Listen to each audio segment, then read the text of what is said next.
Hello साथियों, मैं B L लूणा मेरे यूट्यूब चैनल मोटिवेशन टाइम में आपका हार्दिक स्वागत करता हूं। आज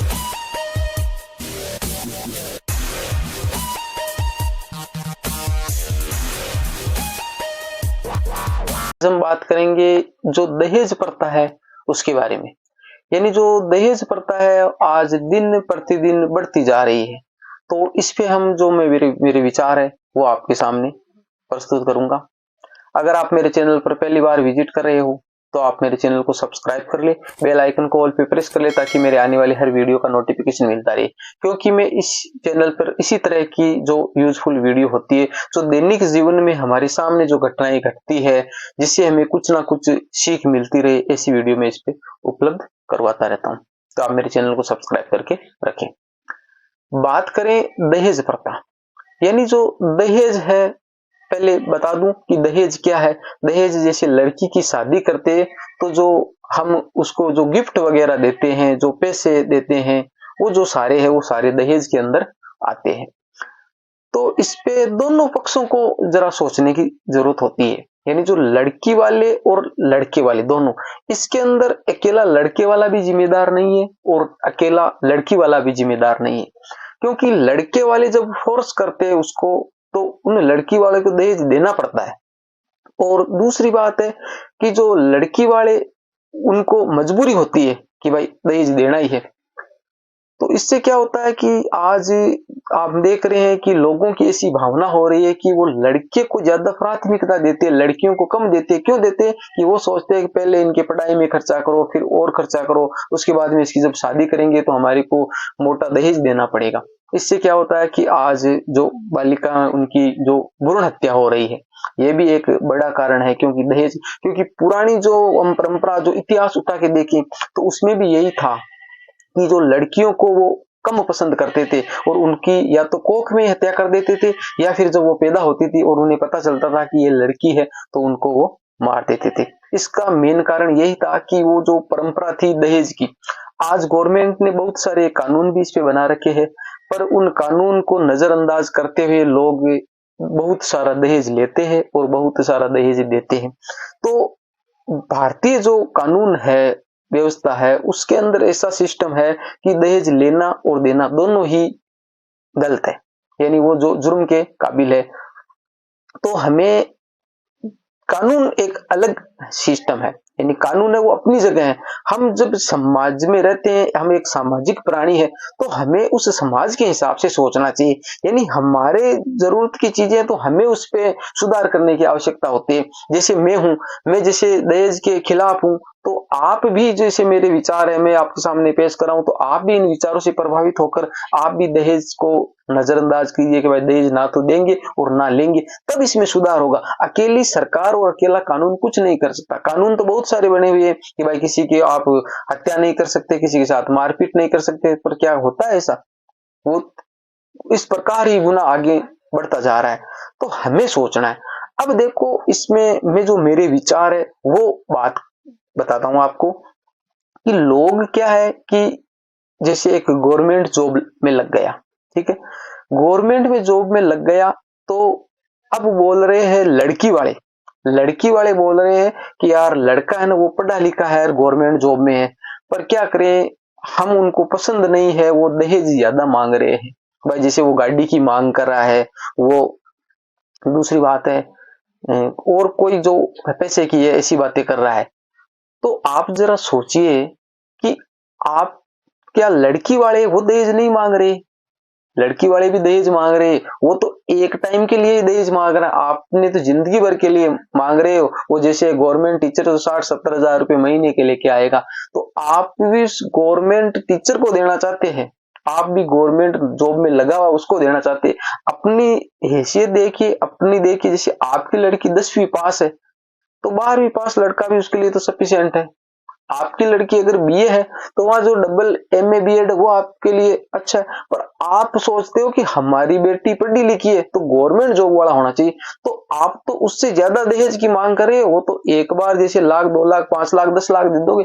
आप तो उसको जिंदगी भर का सिस्टम देख रहे हो कि भाई जिंदगी भर मेरी बेटी है वो अच्छे से रहेगी, वो गवर्नमेंट जॉब में। अगर उसको जो मानसिकता है, मैं जो कड़वा है ये पर सत्य है, आपकी मानसिकता ये है कि आप गवर्नमेंट जॉब वाले को इसलिए देना पसंद करते हो कि वो एक सिक्योर है, कि अगर आगे वाला जो है वो अगर कुछ गलत सीधी बातें करेगा तो उसको जैसे मान लिया कि तलाक तक बात पहुंच जाएगी। यानी ये माँ बाप की, वो बताते नहीं है पर माँ बाप की जो सोच है वो वहां तक पहुंची हुई है कि अगर उल्टी सुलटी बातें होगी तो उनको क्या है कि आधी पेमेंट देना पड़ेगा।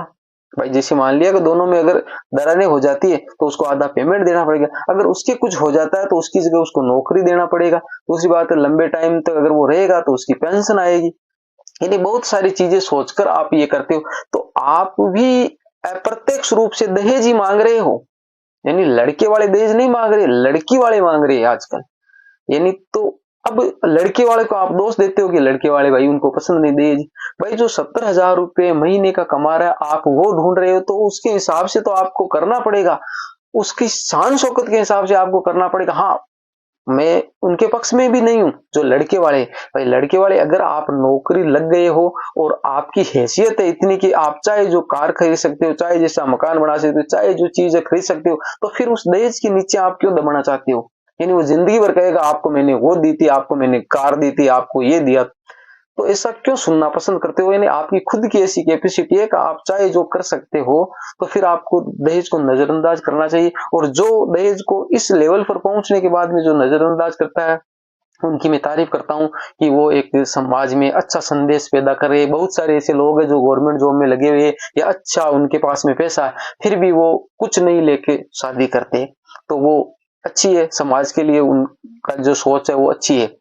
तो आपकी वो भी ऐसी अच्छी सोच रखनी चाहिए, क्योंकि दोनों पक्षों को जब अच्छी सोच रखोगे, यानी लड़की वाले है ना, ज्यादातर आजकल लड़की वाले है ना वो ऐसा कर रहे हैं, क्योंकि उन्होंने तो ऐसा सिस्टम बना लिया कि पहले तो सिस्टम था कि जो लड़की हो जाती थी ना तो उसको मार देते थे, उनको बोझ समझते थे। आजकल लड़की वाले तो ऐसे समझ रहे हैं कि हमारे को तो कोई पता नहीं क्या मिल गया है, तो भाई हम लड़की दे रहे हैं। हाँ, वो एक गर्व की बात है कि आप भाई लड़की दे रहे हो, आप सदा ही उनसे आगे हो, सदा ही आप उनसे बड़े हो कि आपने एक लड़की भाई उनको सुपुर्द की है, जिनको आप 20 साल 25 साल पाल पोस के बड़ा करते हो, उनको खर्चा करते हो, फिर जो अपने कहने कागज का जो टुकड़ा होता है वो आप उसको दे रहे हो, तो ये बहुत गर्व की बात है। परंतु आप उसके लिए एक सौदा मत कीजिए। हाँ, आपकी बेटी में जो क्वालिटी है तो आप उसके लायक लड़का ढूंढिए। पर आपकी लड़की 10वीं पास है और आप सोच रहे हो कि हमारी लड़की के लिए गवर्नमेंट जॉब में लगा हुआ लड़का हो। दूसरी बात है कि आपकी हैसियत उनके लेवल की नहीं, हाँ अभी उनके लेवल की है, जैसे अभी वो गवर्नमेंट जॉब में लगा है और आपका परिवार और उनका परिवार जैसे मध्यम वर्ग का है, दोनों बराबर हो। परंतु आने वाले टाइम में आप अगर मध्यम वर्ग के हो तो वो जो गवर्नमेंट में लगा हो 5 साल बाद आपसे आगे होगा, तो फिर वो धीरे धीरे दरारें ऐसे आएगी, वो आपके घर पे आएगा तो उनको जैसे आपका रहन सहन पसंद नहीं आएगा, आपका जो व्यवस्था करने का जो सिस्टम है, तो धीरे धीरे फिर आप में दरारें पैदा होगी। तो आप अपने जो लेवल का है, मैं ये नहीं कहता बहुत सारे भी ऐसे नहीं होते कि वो सारे ऐसे होते हैं कि उनके पास में जो पैसे धीरे धीरे आने लगे तो उनके विचार बदलने लगते। यानी लक्ष्मी एक ऐसी चीज है जो हर रिश्ते को बदल देती है, तो धीरे धीरे उसमें फर्क आना स्वाभाविक है। पैसे होंगे तो उनके जो शौक बढ़ेंगे, उनका सारा सिस्टम चेंज हो जाएगा, तो उनमें फर्क आएगा। कुछ लोग ऐसे होते हैं जो समझते हैं और वो नहीं दिखाते हैं कि भाई मेरे पास पैसे हो गए। तो आप अपने स्तर के जो आपके लेवल का है उसी के साथ में आप अपना रिश्ता कीजिए जो वो जिंदगी भर निभा सके, जिंदगी भर वो साथ रह सके। क्योंकि ज्यादातर दरारें हैं, मैं मानता हूं कि इसमें ज्यादातर लड़की और लड़के की जो बात है ना उनमें कमी कमी होती है, दोनों के बीच में अच्छी बनती है। पर एक तो जो आटा साटा वाला मैंने एक वीडियो बनाया उस पर, अगर आपने नहीं देखा तो वो भी देखिए, मेरे चैनल पर है वो। तो एक तो जो आटा साटा वाला जो सिस्टम है ना उसकी वजह से, और दूसरा जो ये दहेज लेने देने की वजह से उनके फिर क्या है कि मनमुटाव होने लगता है कि वो जैसे हाई लेवल का आदमी होता है तो फिर वो धीरे धीरे बोलने लगता है कि तेरे पापा मम्मी ने मेरे को क्या दिया था, कुछ नहीं दे दिया, मेरे दोस्त है उनके देखो इतनी अच्छी शादियां की है, उन्होंने इतना दहेज दिया, उन्होंने कार दी, उन्होंने। तो आप इससे साथ में मत कीजिए रिश्ता, आप अपने लेवल के हिसाब से कीजिए जो जिंदगी भर वो निभ सके। तो दोनों को ही सोच में परिवर्तन करना जरूरी है। आज लड़की वाले और लड़के वाले दोनों ही दहेज मांग रहे हैं, अकेला लड़के वाला इसमें गुनहगार नहीं है कि भाई लड़के वाला मांग रहा है, लड़की वाले भी तो जो गवर्नमेंट जॉब की चाह कर रहे हैं कि भाई गवर्नमेंट जॉब में हो, तो वो भी एक दहेज ही है। वो अप्रत्यक्ष रूप में और वो प्रत्यक्ष रूप में है कि वो मांग रहा है कि भाई मेरे को कार चाहिए। तो भाई आप उसके लेवल की बात करोगे तो उनको कार चाहिए। नहीं तो आप भी तो भाई दहेज की तो बात कर रहे हो, आप बगैर गवर्नमेंट जॉब वाले उनके से तो आप रिश्ता करना पसंद नहीं करते हो। तो कहने का मतलब है दोनों को सोच में परिवर्तन करना जरूरी है। समाज में आप दोनों ही परिवर्तन लाओगे तो ही परिवर्तन आएगा। अकेले, जैसे मारवाड़ी में कहावत है ना, एक हाथ से ताली नहीं बजती है, तो एक से काम नहीं होता, दोनों को ही करना पड़ेगा। तो अगर ये जो मेरे विचार थे, मैंने जितना अनुभव किया है, जितना मैंने समाज में देखा है, मेरे को जितना ज्ञान हुआ, मैंने आपके सामने शेयर किया है। उम्मीद करता हूँ ये आपको अच्छा भी लगा होगा और मेरे जो विचारों से कुछ प्रभाव आपके जिंदगी में जरूर आएगा। तो अगर अच्छा लगता है, कुछ भी परिवर्तन होता है मेरे विचारों से, तो आप मेरे को कमेंट करके जरूर बताइए, मैं इससे अच्छी वीडियो और बना सकूं। मिलते हैं अगली वीडियो में, तब तक के लिए जय भीम, जय भारत।